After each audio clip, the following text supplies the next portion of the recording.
Hello students, today we are going to study three important key terms relating to projectile motion.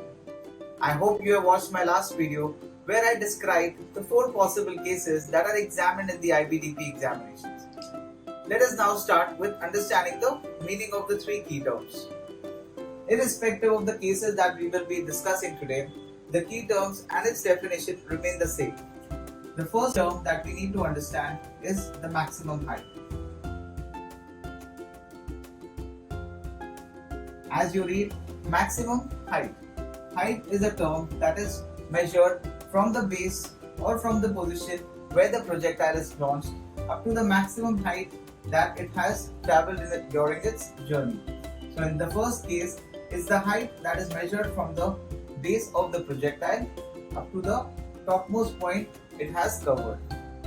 In the second case, it is itself launched from a maximum height, but in some cases, we are expected to find out the height of the tower, which is also relating to maximum height. So in this case, this represents the maximum height.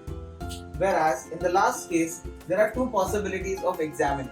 The first, the question could expect you to measure the maximum height from the level from where it is launched, or it could also mean to measure the maximum height from the base of the tower.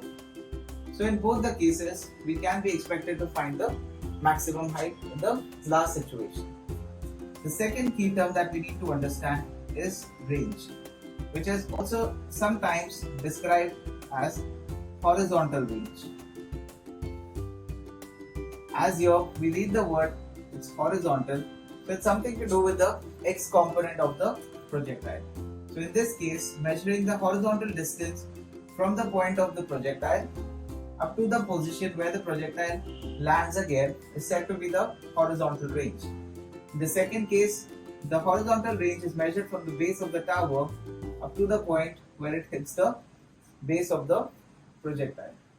In the third case, the horizontal range is again from the base of the tower up to the point where it lands on the ground surface. So I hope you have understood about maximum height, the horizontal range.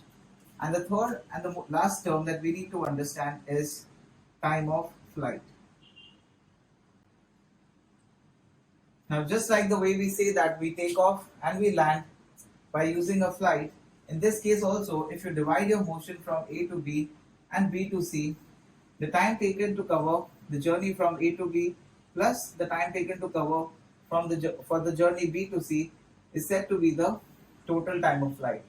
In other words, it's the time for which the projectile was in air between the position from where it's launched up to the position it hits the ground surface. In this case, just taking A to B is going to be the time of flight, because in this case, it is just coming down. Whereas in the last case, if you take this to be as position A, B and C, in this case as well, time AB taken as well as time BC taken is going to be equal to the total time of flight.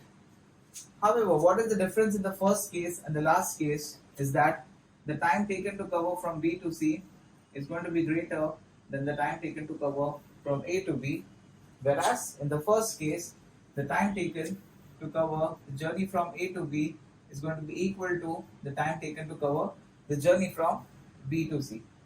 I hope I have been clear enough to help you understand the difference between maximum height, horizontal range and time of flight. Thank you for watching.